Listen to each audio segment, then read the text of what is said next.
Hi there, Lorian here. A beautiful day. It is a beautiful day in Vermont today. Let me see. Look, what does my blue box say? It's 52 degrees. The sun is actually on this side of my house. I have a slider right here. This is the dining room. I have a slider right here that goes out to a deck that goes, and then it looks over the bottom half acre of our property where the horses used to be. And before I had horses down there, I had goats down there, goats and chickens. And so, and the sun in the afternoon, the sun is on that side of the house, and it shines right in these windows. So that's why I've got this light here. See, right here, John. I'm trying. I've got this big lamp here, 3 bright lights right on me. And John Lavinia is one of the guys in our business, which I can't say the name of because there's haters on YouTube, and there's haters on Facebook, and there's haters in LinkedIn. There's haters everywhere, and I'll get to that. But now that I've said that, I guess I'm going to have to get to that so you know what I mean in the course of this video. But anyway, John is he is a master at creating videos, and he, as part of our master's what's the word? Total brain cramp. Sorry about that. We have different levels in our business, and if you're at the master's level, then one of the things that you get in our on our team is training from John Lavinia on how to do videos. And so, of course, one of the first trainings he talked about light, the importance of light. And of course, I do everything wrong. One of these days I will. I'll care enough eventually to try a little bit harder to make things right. But while I'm stuck in this chair with this computer, I'm just going to go with what's available and for me. And so I have this huge light here trying to even out the light because the sun is like right here. But I adore the sun, and I pulled the curtain to help a little bit. But I'm just going to what I'm going to have to do is get my stick, which I had intended to do today, but haven't left the house, so that I can use my phone to take videos, and then of course then I'll have to learn how to. You can tell that this is Lorian admitting to her technological incompetence here. If I use my phone to make videos, which I have every intention of doing, then I have to learn how to get it from the phone onto the computer, which of course I have every intention of doing. It's just a matter of getting there from here. And so, and to that, I have to stop spending so much time on my blogs, which is just what I'm doing right now. So anyway, another thing that we get actually as a Benny of being an all-in master is Sam Crowley, the Everyday is Saturday guy, who is delightful. John is delightful as well.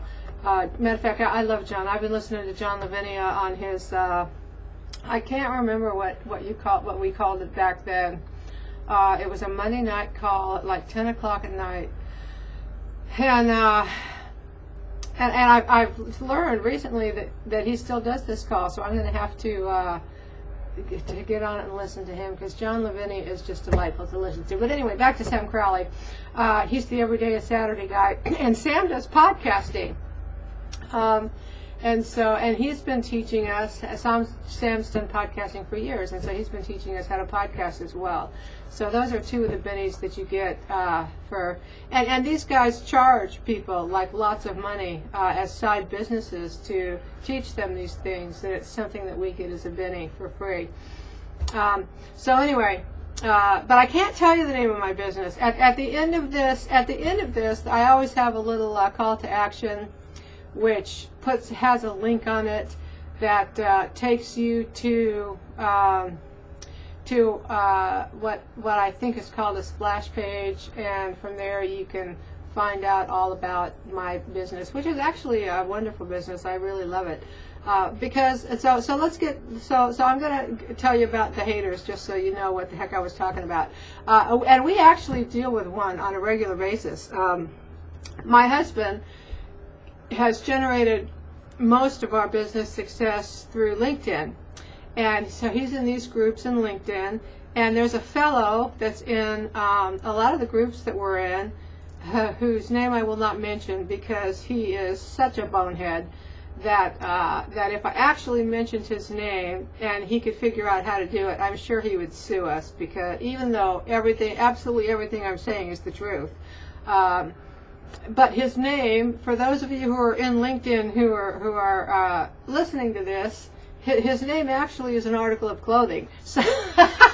So, so maybe you can figure out who it is from that. And if you can't, it really doesn't matter, because because actually I feel sorry for this man, really.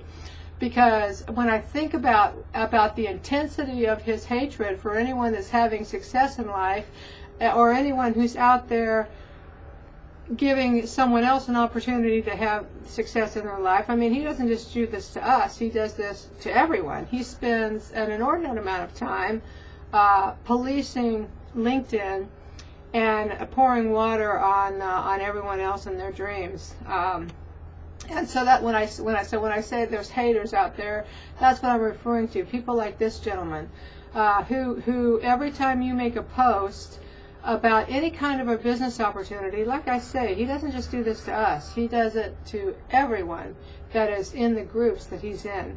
Anybody that goes on to any of the groups and talks about a business opportunity, something that they're doing, that they're having success in, he has all these horrible things to say. And he actually accuses you of lying, and he accuses you of all of these things. And so along the way, as my husband has tried to deal with him, he has said, Tom doesn't do this and Tom doesn't do that. And so my husband has actually privately sent him all of the proof that he has said that he wants to see. And so my husband has actually privately sent him everything that he's asked for. And so before he was ignorant, now he just lies, because he's been sent the proof, all of the proof, and still he goes on and says, denies that he's gotten it, denies that he's ever seen it, tells lies about all sorts of things, and we know that he lies about other companies as well, because we know the companies that he's talking about, even though they're not ours. And so these are the folks that in this business we've come to term them as, the haters. And my personal, what I actually call them are the dream stealers. And this particular gentleman, they're not all as bad as this particular gentleman. This particular gentleman I actually genuinely feel sorry for, because the amount of time that he must spend doing this astounds me to begin with. And I have to wonder what kind of disappointments he has had in his life, what kind of failure. He must just be an epic failure himself in lots of areas of his life, to be so determined to prevent anyone else from finding hope in anything else and succeeding outside of, flipping burgers for McDonald's for a living. And so I actually really feel sorry for him, and I've actually often wondered about what must be a staggering amount of failure in the life of this man in order for him to do what he does. And so when you're dealing with people like that, that's kind of where I've come to. First of all, he isn't hurting us really at all. But it's folks like that. When I said I can't mention the name of my company on here because this is going to get posted onto YouTube, and I don't want my YouTube account shut down. What these people do is, they'll have several accounts on YouTube or on Facebook or on LinkedIn or on any of these social media kinds of networks, and they'll flag you, I think is the word that's used. and or they'll complain about you, and you get up in the morning and sometimes years worth of work and videos and things like that are just gone. Your site's been taken down, and you really don't have much recourse. You can contest and have your site reestablished, but it's a huge pain in the neck. And so I just so that's why you don't hear me mention in my videos the name of my business, because it's just, to me, it's just not worth it. And there's if the people who know me know what I do, and so and so I think about people like this gentleman, and I just wonder what kind of experience he's had with home-based business, and how that's maybe turned him. Because I can tell you personally, for us, this wasn't an easy road for us, but I knew that it was viable, because I saw people doing it. We got into our first home-based business, I'm going to say 6 or 7 years ago now. I can't remember what year exactly. And actually, I got into it because I wanted to go out west and be with my kids. And my husband's for the next week and a half is a postmaster for the post office. And right after we made the decision to move out west and be with our kids, the post office decided that they were never going to transfer anyone ever again. And so that was a door that closed for us in terms of being able to go and transfer through his job, which meant that we had to replace the income in order to move. And so I mean, over the years, we've played with all kinds of different making money from home things. I mean, excuse me. Excuse me. I've done Avon, I've done Tupperware, I've done Amway, I've done Shackley, I've done, I mean, all of those things. I did daycare at home when my kids were little.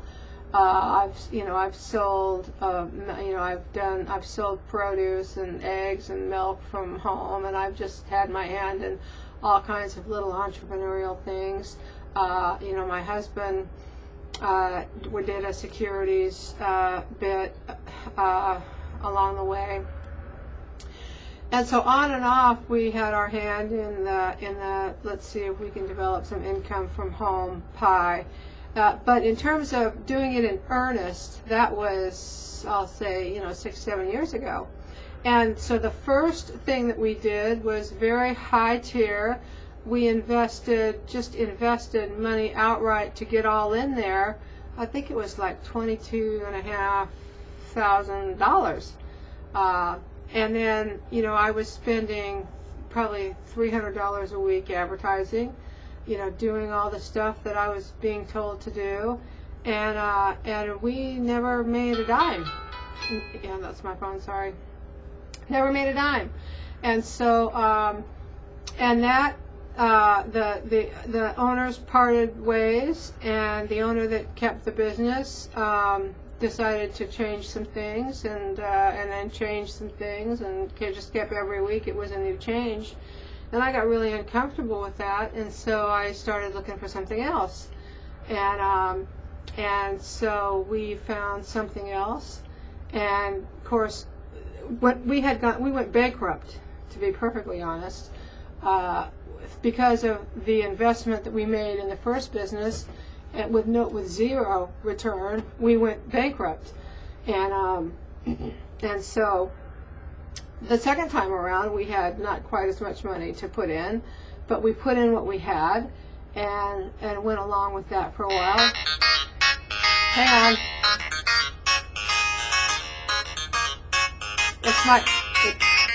hang on, honey.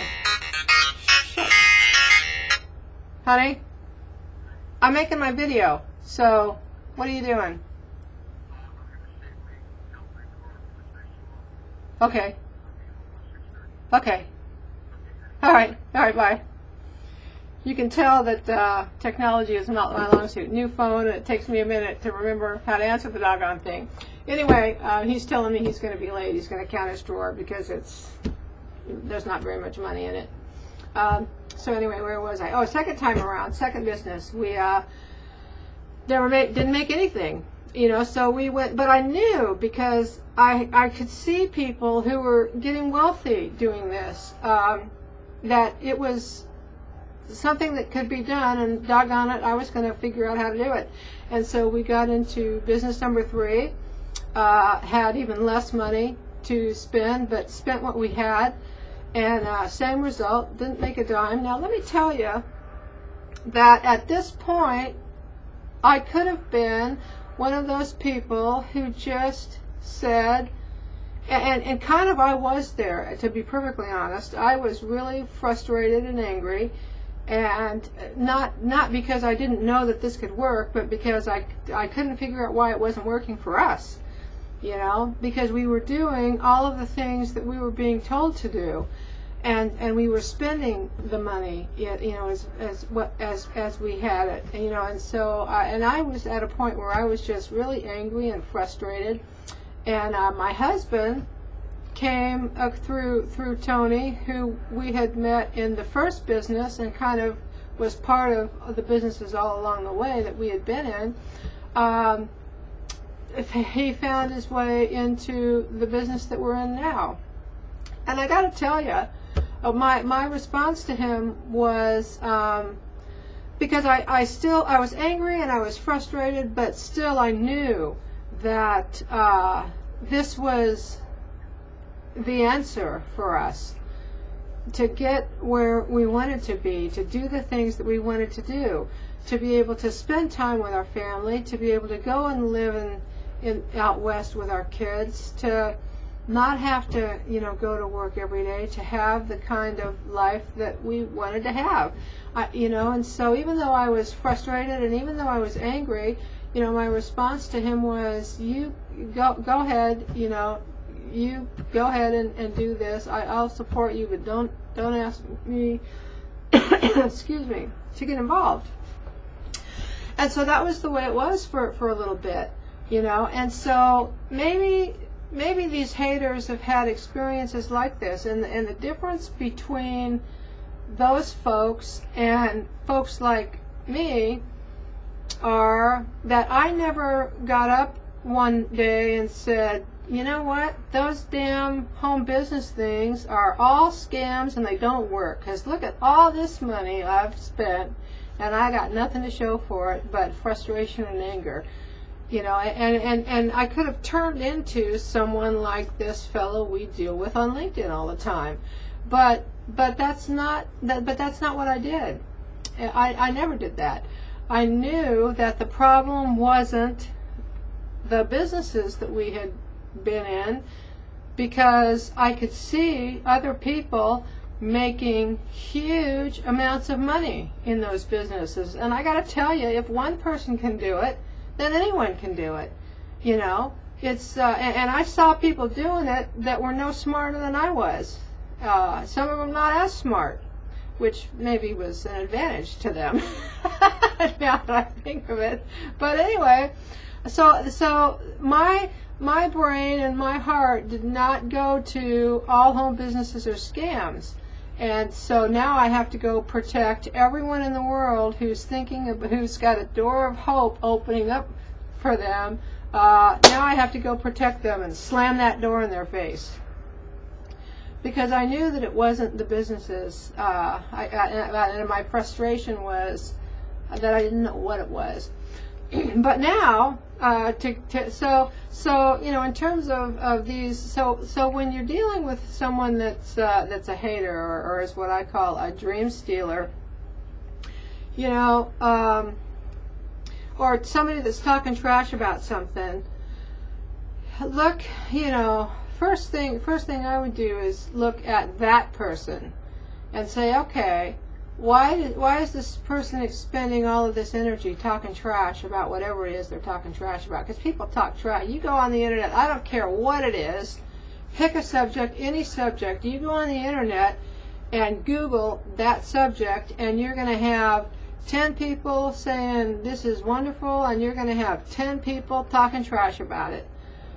So when you're looking at the people who are talking trash, I would say find out what's behind that, what is underneath that, because chances are it's their issue and not the issue with whatever it is that they're talking trash about. That's my experience anyway. I mean, there are people who are scammers out there, you know, and if you don't do your homework and you get taken by someone, then you know you got about what you deserved, in my opinion, because you didn't do your homework, and that's nobody's fault but your own. Which doesn't mean that you should never say a word about it, you know. But that also doesn't turn most people into haters. Anyway, so now, before I go way too far over here in terms of how much time I wanted to spend doing this, I have to tell you that my husband spent $25 getting involved in the business that we're in now, and it is wonderful. It is what we were looking for. We've made lots of money. And our ability to make money continues to grow. The amount of money that we make continues to grow. I was able to walk away from my job in January. He's walking away from his job in a week and a half. And we are getting ready to embark on the life that we've wanted to live. And so all of that trial and error of finding what worked for us was worth it. In the end, you know, we didn't give up. We didn't give up. We didn't become haters. We didn't say, oh, that home business stuff is all a scam, it doesn't work, and it cost us all of this money. We didn't do that. We persisted. We kept at it because we knew that it did work, because we had seen it work. We saw it working in people all around us. And so if I was going to say anything to you folks at all, if you have ever thought that you might want to live a different way, if you have ever thought that going off to work every day was, you know, the biggest bunch of bullshit you ever had in your life, and you would really like to not have to do that anymore, then look at all of the ways. Look at how to making money from home, and don't listen to the haters. Don't listen to the dream stealers, because that's what they are. They're dream stealers. And so I don't remember what got me off on that, but anyway, that's my opinion of haters and dream stealers, and people that because they've obviously had epic failure in their own life, make it their mission in life to destroy things, everything that other people do, to show people that there is another way, and it's a wonderful way. I have more fun making these videos. Even though I suck at it, it's such fun, and I'll get better. You know why? Because I do it every cotton picking day, and so I'll get better. And as I have more time, I get my blog and stuff done. That's what I'm working on more right now. I mean, I put this on my blog, but I write blogs and I make video blogs, and I'm just kind of getting my time down in terms of how I work through a day now. And so, but I'm having fun, doggone it, and I'm making money, doggone it, and I would wish this life that I have on anybody. It's way better than going off to work every day. And I liked my job. I mean, I didn't hate my job. My husband hates his job, but I didn't hate my job. I really enjoyed my job. I worked at my local food co-op. I loved it. I loved the people there. I loved the concept of the food co-op. You know, as far as having to go off to work every day, I had the best of that world. But this is still way, way better. And so if you've ever been inclined to go that way yourself, or you've ever wondered if there's a way to make money from home, or if there's a way to become rich in today's economy, I got to tell you, yes, there is, and you deserve to be rich. You deserve to have what you want. You deserve to be able to do whatever it is you want in this life. That's what I'm getting ready to do, and I certainly deserve it, and you certainly deserve it. So never mind the dream stealers, folks. Just kind of set them aside and feel sorry for them, because their attitude is the result of their own failings in life. It's not the result of anything other than that. And so you just let those doors of hope open for you. And I'll be back again to talk to you about something else tomorrow. You have a great day. Bye-bye.